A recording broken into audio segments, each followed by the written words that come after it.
사랑하는 성도 여러분, 안녕하세요. 좋은 아침입니다.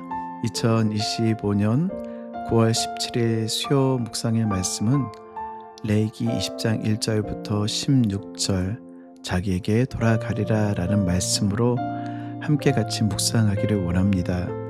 사실 성경을 읽어가며 참 당황스럽거나 이해되어지지 않는 경우를 만날 때가 있습니다. 오늘 레위기 20장의 말씀이 바로 그런 구절 중에 하나인 것 같아요. 오늘 말씀을 보면 반드시 죽여야 한다, 반드시 죽여야 한다라는 하나님의 말씀은 얼핏 쉽게 이해하기 어려운 면이 있습니다.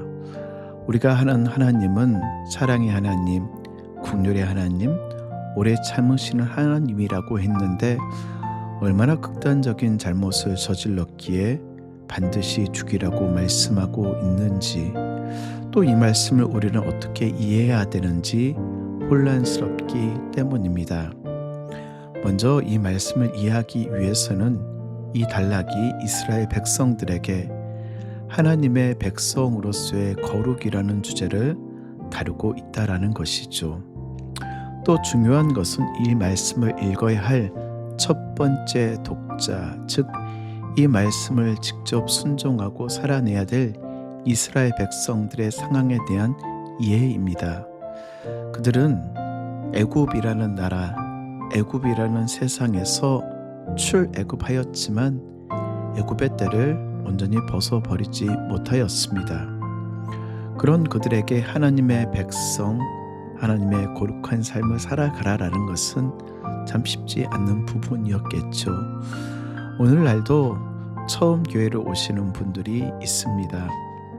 오랫동안 세상 가운데 사시다 예수 그리스도의 복음을 듣고 누군가의 권면과 공고에 따라 교회를 오셨는데, 교회에서 거룩하게 사십시오, 하나님의 말씀대로 사십시오, 하나님께서 정하신 규례대로 사십시오 라고 이야기하는 것은 오랫동안 신앙생활을 했던 우리에게 너무나 익숙한 말이지만 교회를 처음 오시는 분들에게는 참 쉽지 않은 부분일 것입니다.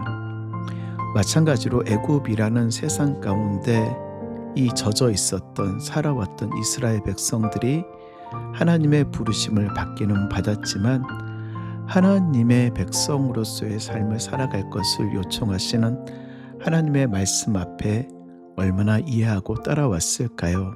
그래서 때때로 하나님께서는 직설적인 말, 너 이렇게 하면 죽어, 너는 반드시 이렇게 행동해야 돼, 나는 이것을 좋아해 라고 하며 이스라엘 백성들이 살아갈 수 있는 바운더리를 정하여 주시고 그 바운더리 안에서 살아갈 것을 요청하고 계시기 때문입니다.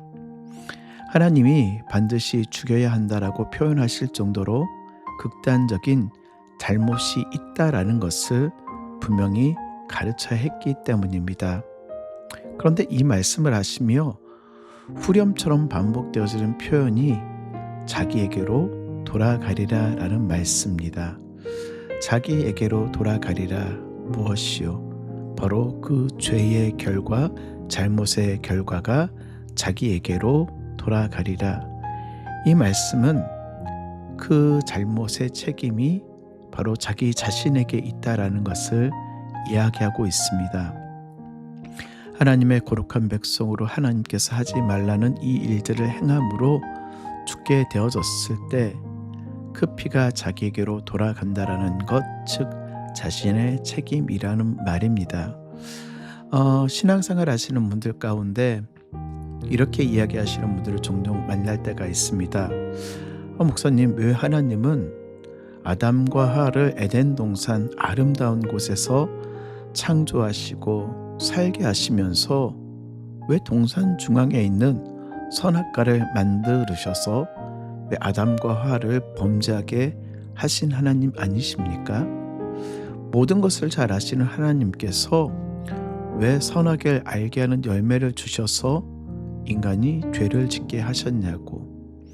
모든 것을 아시는 전지전능하시는 하나님께서 아담이 범죄할 것을 이미 알고 계셨으면서도 왜 선악을 알게 하는 나무를 만드셨냐라고, 모든 책임은 하나님께 있는 것 아니냐라고 반론하시는 분들을 종종 만날 때가 있습니다.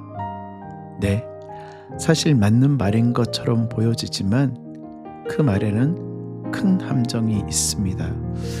하나님께서 에덴 동산을 만드시며 보시기에 좋았더라라고 이 말씀하시며 아담과 하와가 그 안에서 마음껏 누리며 살아갈 수 있는 은혜를 허락하여 주셨죠.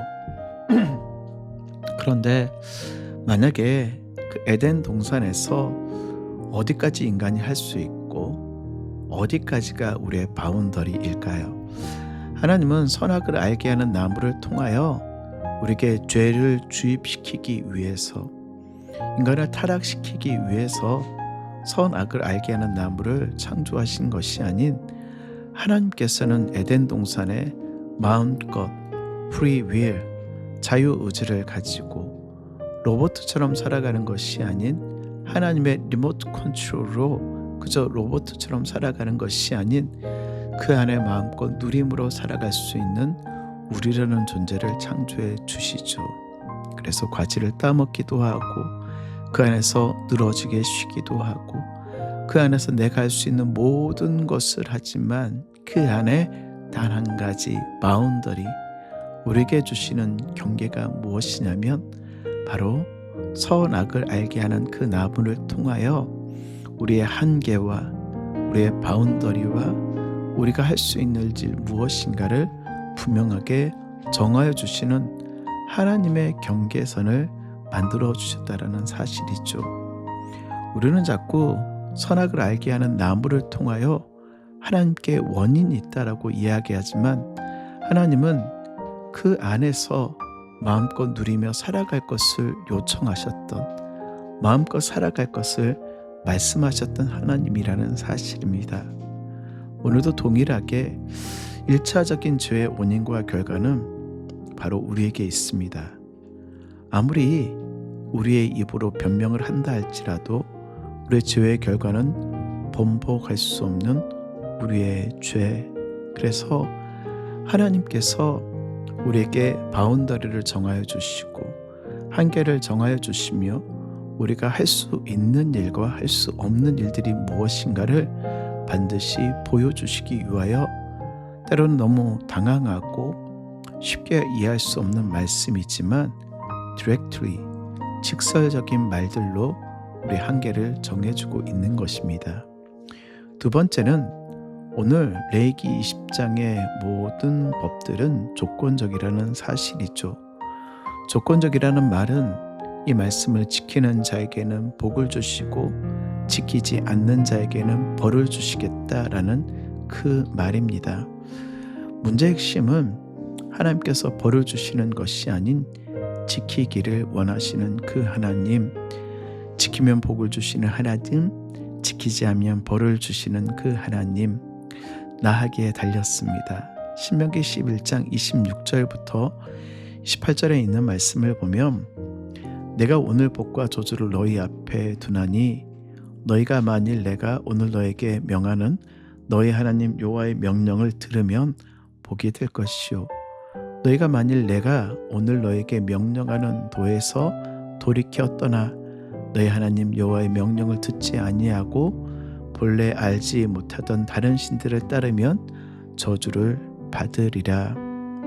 어떤 것을 선택하든 하루는 또 우리 곁을 지나갈 것입니다. 어떤 것을 선택에 대한 책임은 바로 나에게, 우리에게 있습니다.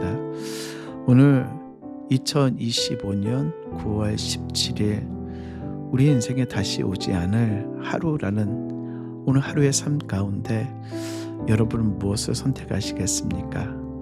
하나님이 주시는 그 바운더리, 울타리 안에서 마음껏 누리며 즐기며 살아가지만 하나님이 정하신 그 법 안에서 복받는 인생을 살아가시겠습니까? 아니면 우리의 원하는 대로 마음껏 우리의 바라는 대로 오늘 하루를 살아가시겠습니까?